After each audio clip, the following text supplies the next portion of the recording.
الحمد لله رب العالمين والصلاة والسلام على المبعوث رحمة للعالمين نبينا محمد وعلى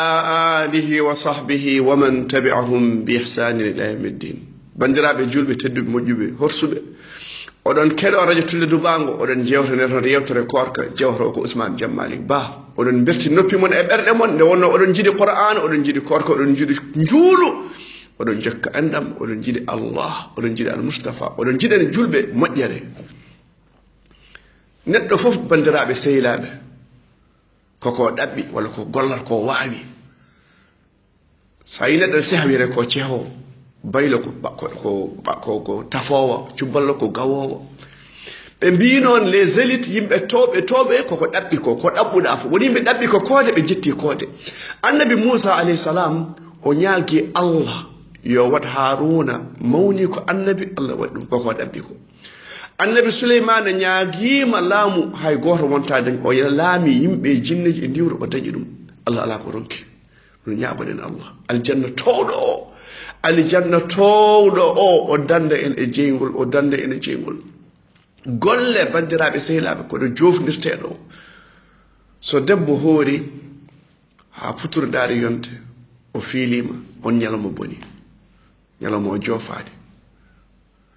so neɗɗo wuuri gurda mum haɗo mayde ari nde o yeddi diine wala hawla wala quwata illa billah golle makko fof boni علي ولو أشركوا لحبط عنهم ما كانوا يعملون سو بشركني قول ما فوق بني دوان بير اللهم أختم بالباقيات الصالحات أعمالنا اللهم أختم بالباقيات الصالحات أعمالنا اللهم أختم بالباقيات الصالحات أعمال اللهم توفنا مسلمين وأحينا مسلمين غير خزايا ولا مفتونين هل بيبي الله ركن جود بل مؤيد بطل إنما الأعمال بالخواتيم قال لك واتين تورو أبو بكر ويسو ودي كويغال الجنة غونغال البوال أو لايك أو عندك جوجر هبتادم ابن عمر بيا ما يندر سودو مسلم ولا ما يندر شغال سودو مؤمن أو يمي ما يندر سودو مؤمن مي عندك هبتروكم ونرانك الله وبدا لهم من الله ما لم يكونوا يحتسبون وبدا لهم سيئات ما عملوا ندو عندك قولي امتر الله ميدي نند كونغول ان حالا اي بولار ان حالا اي الله اي ذاتي الله والله الذي لا اله الا هو هي ابليس من ميدا نند ان حالدوم ابليس فبعزتك لاغوين اجمعين ابليس انا واتر الله ندو ان اتو الله وان جلكر الله يا الله هوكل باتل موجي بندرابي سيلا لا اله الا الله ما يدنون قلن جبندن أنا فيمن قل إن الموت الذي تفرون منه فإنه ملاقيكم ما يدن أن دوغ أن فيما أنا دوغ أن فيما على كم بعد أحيان ما يرى شوغا ما يرى شاكراغل ما يرى نيو شابان تر سب دون جارت هند فوق ما يدن هند بندر أبيسير نغير بارنن أو دون يالهم بندر نيابن الله يجوف دو دكادو كورك نجابن أن إنام قل إن الموت الذي تفرون منه فإنه ملاقيكم ثم تردون إلى عالم الغيب والشهادة فينبئكم بما كنتم تعملون إنام ما حالت كنقول إنفوف كوتشود إنفوف كنيوم إنفوف يوم تبلى السرائر وادي إن حاوني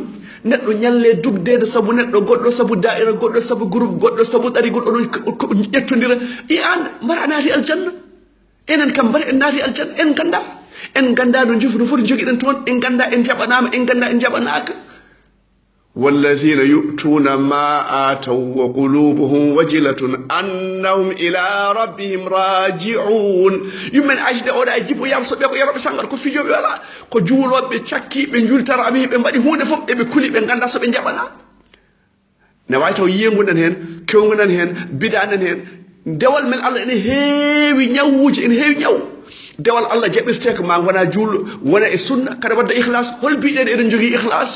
وما أمروا إلا ليعبدوا الله مخلصين له الدين هاي ملائكة عندها إخلاص ويندم هاي إبليس عندها بندرم بدر بسيلا وهكذا ما الله يا الله ركن إخلاص إبيال بدر بسيلا كنسمان هنك إمبينو وأصحاب الميمنة ما أصحاب الميمنة وأصحاب المشأمة ما أصحاب المشأمة والسابقون السابقون هندي كالين كل سليب يمرون الله بشالي دين الله بشالي كورك الله بشالي قرآن الله بشالي النبي الله المصطفى صلى الله عليه وسلم إنام جمنانين يو الله ودن جم نيامين بندرا سيلابي وأصحاب الشمال ما أصحاب الشمال في سموم وحميم وظل من يحموم لا بارد ولا كريم إنهم كانوا قبل ذلك مترفين وكانوا يصرون على الحنث العظيم وكانوا يقولون أئذا متنا وكنا ترابا وعظاما أئنا لمبعوثون أو آباؤنا الأولون قل إن الأولين والآخرين لمجموعون إلى ميقات يوم معلوم لا إله إلا الله محمد رسول الله لا إله إلا الله بين تترتب بدفتو بين ناني هول سبب بين قولي كقول نانا بين قول لاني كموجي بين بدأني السنة بين بدأني إخلاص بين شكاك بين شيء أندم كوارك بيشلي جود بمبي c'est des futilités دم c'est pas la modernité دم ولا فريس أمي ولا تستود في الأمي سنقول أمنا من بعد كل أم وين دا كوي عربير وين دا كوي عربير من جدا عربير أنا بفرسبابكو فرسباب جيباكي بولار فرسباب أنا بناه بولار لا إله إلا الله إبليس أدم مع قرآن مدوان وقبا قرآن الله ونسكر هذا الدين أو فري وين كوي عربير الله ko wela o subo e dem de bandirabe seyrabe qur'anan arabiyyan ghayra dhi iwajin la'allahum yattaqun Allah so wela o subo chinois o subo japonais o wadi dem anda ba fongona arab anda goto woni arab walla anda ba nayoya al mustafa ko arab so wela adi dum ko an Allah ka jiado Allah so tawi ade revendique qur'an ko araber pour que les arabes namde horema pour que adi hatarot pour que ada taro pour que ada dano pour que ada hayda pour que ada hula pour que ada mosa pour que ada jam dum ko Allah wadi ma ala ko bawda hen non ken jiabe Allah sen calima wonde jiabe Allah ngoden jiabe aduna jiabe neddo jiabe RFI bandirabe seylabe enam yo Allah danude jingol be do yena jumnan en dubri mabbe ko jingol wala hawla wala quwwata illa billah fi samumin wa hamim hendu mabbe ko jingol hamim ko ndiyam pasdam ha ta'i tekteke wala hawla wala quwwata illa billah wa dhillim min yahmum la ilaha illa Allah onon dandi bubri mabbe no yawma dhillni qawmu shu'aib nyalo wuli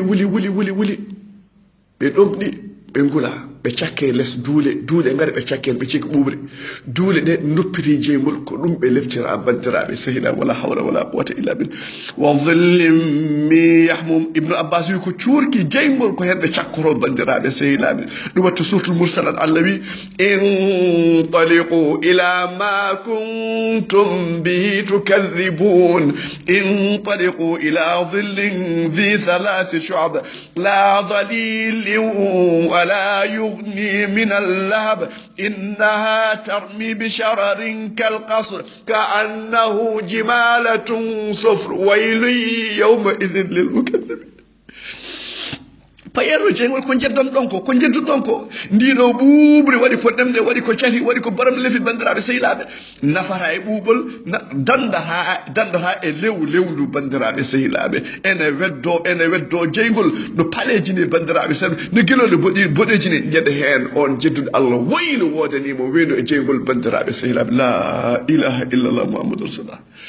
bedo Ceerno Ousmane kido bubri wala bubri mabbe ndi la baridi wala karim mojjani bubani nafane gulek nafane jengol wala hawla wala quwwata illa billah yo Allah dano jengol bandirabe sayyidal hol sababu Ceerno Ousmane holi sababu enati al jengol